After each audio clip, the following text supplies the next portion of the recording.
All right.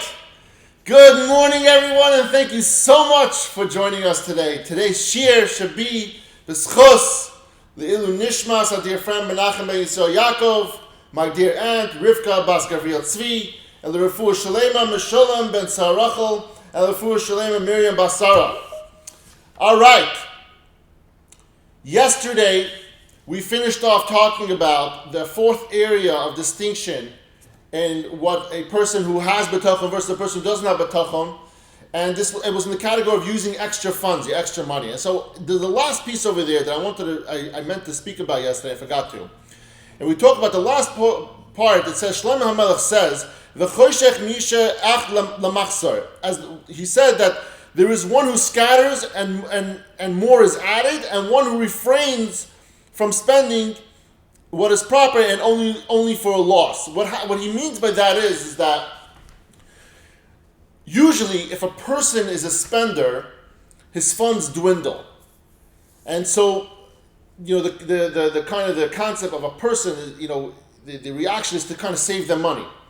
And what Shlomo HaMelech is explaining over here, that the one who scatters, more is added, it's that he talks about when it comes to doing mitzvahs. When it comes to doing mitzvahs, giving tzedakah, that if you spend money on mitzvahs and tzedakah, then when you scatter it, Hashem is going to give you more. And Hashem will cause his funds, if somebody doesn't spend his money on mitzvahs, he says, I need to save it for myself, for my savings, I have to put it away for my own well-being, then what's going to happen is Hashem is going to diminish his money, and he's going to lose not only his money, but he's also going to lose his opportunity to do all those mitzvahs. And those mitzvahs, they go into our 613M, and actually it says it over here. This is the bank of eternity. It says over here in the Cliff Notes, the Rav Av always talks about the bank of eternity. The Gemara in Bava Basra talks about this bank of eternity, and he brings a story of, in the time of the Chashmonaim, there was King Mumbaz, and during his reign there was a huge famine in his country. And what he did was he depleted all the royal coffers of all the food and everything that he needed, and he gave it away to feed poor people. What happened was the members of the royal family, they went over to him and they started to complain. He says, I don't understand you. Because our forefathers and everybody before us, they saved up and they put away everything over here to make sure that we have what to live off of. And you just gave it away to all the poor people. Like, now what do we have? We have nothing. King Mobaz, he said like this. He replied, my fathers deposited wealth below on Olam Hazeh. I deposited above in Olam Haba. My fathers deposited in a place where it was unprotected from others, from storm, from animals, from people stealing, whereas I deposit in a place where it is safe from others. My father deposited in a place where it does not bear any fruit, whereas I deposit in a place where it bears fruit. My fathers deposited money, whereas I deposited souls, and which by that he means by the saving the lives of people, that he gets schar for those people in Olam Haba.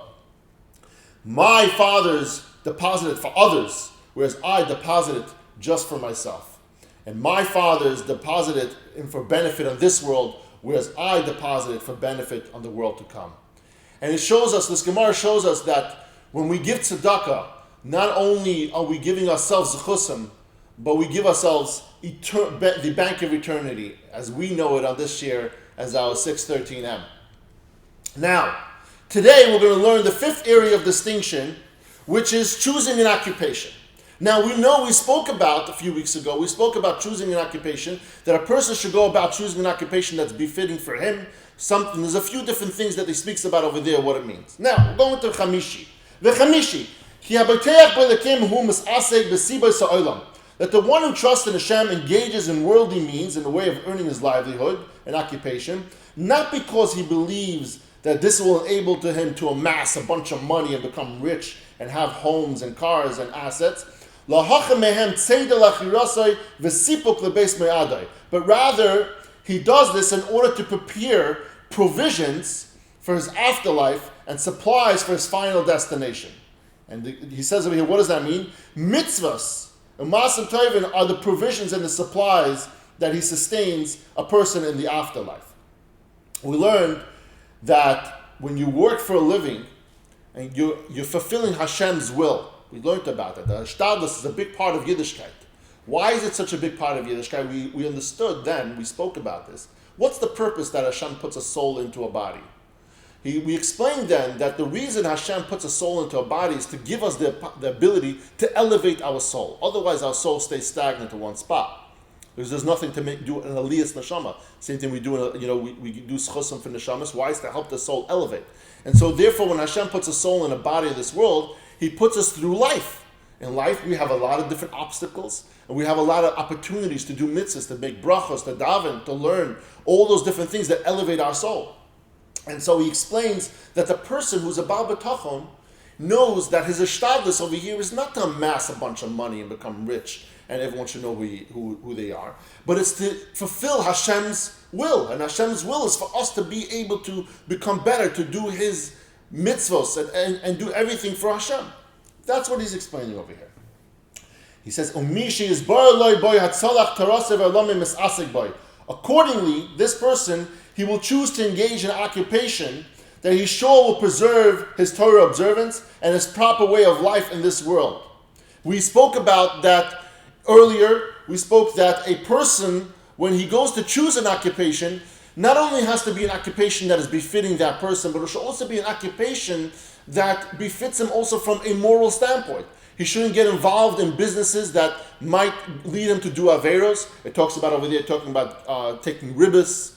It talks about dealing with stuff that we shouldn't deal with. We shouldn't be involved in businesses that sell avodah zara or stuff like that. We shouldn't get involved in those kind of things.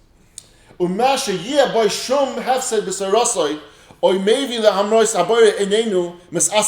will not engage in occupation that is in any way detrimental to his Torah observance. This may bring him to defy what Hashem wants him to do. So since the purpose of employment is to fulfill Hashem's will, right? That's the whole idea that Shtadlis is so that we can get to fulfill Hashem's will and do mitzvahs. Surely we should not choose an occupation that may prevent us from doing mitzvahs or may cause us to sin. We know that people put their lives in danger for the sake of their jobs. We see so many times, actually, the most recently we see so many, as kids, we grew up listening to stories about the Lower East Side. We ain't gonna work on Saturday, ain't gonna work on Saturday. Remember those songs we sung from when Zadie was young? What was that all about? That people, Yiddish people living in the Lower East Side or in America anywhere, every Sunday morning they had to look for a new job because their employers would say, you have to work on Saturday. And they said, we ain't gonna work on Saturday. And so they gave up because Hashem said, I will take care of you no matter what. You just have to do all the mitzvahs and keep Shabbos and refrain from doing Averos. And that's what those people did. Obviously, there were a lot of people that couldn't help themselves, and it's hard. I'm not going to put them into that. I don't want to be in that position. But people did go through that. But the Mesiras Nefesh that these people had, they got through life that way, and that's what he's explaining over here. And he goes further and says, but one who does not trust in Hashem, he puts his trust in his means he employs for his livelihood. He relies on those means as a way of amassing wealth. That he believes that by him getting involved in businesses, that's what's going to make him rich. That it's not Hashem that's going to make that happen. It's his own doing, and that doing alone. Consequently, he will not keep away from engaging in any of them, even at the expense of his Torah observance. Which means that he will find every excuse not to learn, not to daven, and maybe even to do averos. Why? All for the sake of his parnasa, because he believes that it's his own capable being that's making it happen, not Hashem.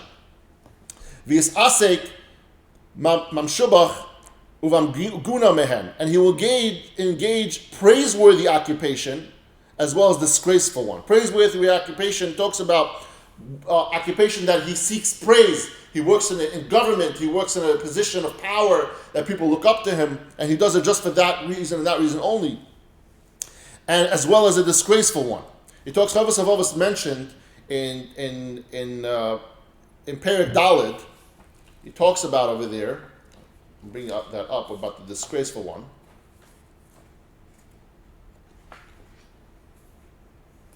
thought I saved it. I did not. But basically, in the disgraceful one, it talks about that he takes on a job in governance where it was known that it would be a dirty job. You're doing really bad stuff at the end of the day. Back then, especially maybe even today, and you're taking jobs in the government. You're doing things that are definitely going to be against halacha.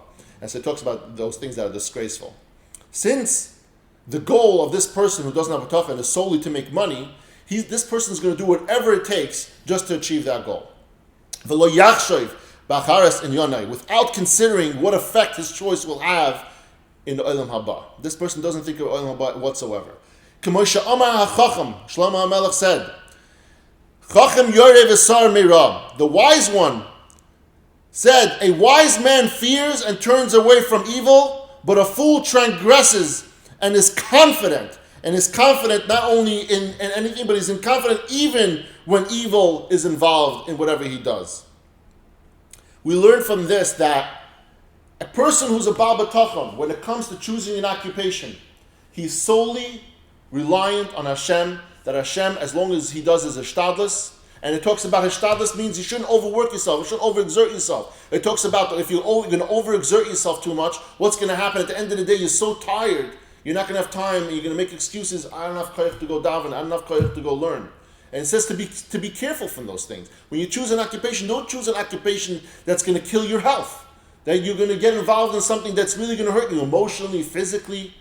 You have to be very mindful of those things. When you're mindful of those things and you have bitachon in Hashem, Hashem is going to take care of you. And we understand, those kind of people who have bitachon understand that it's not their job that's going to make them money. It's Hashem that's going to make them money.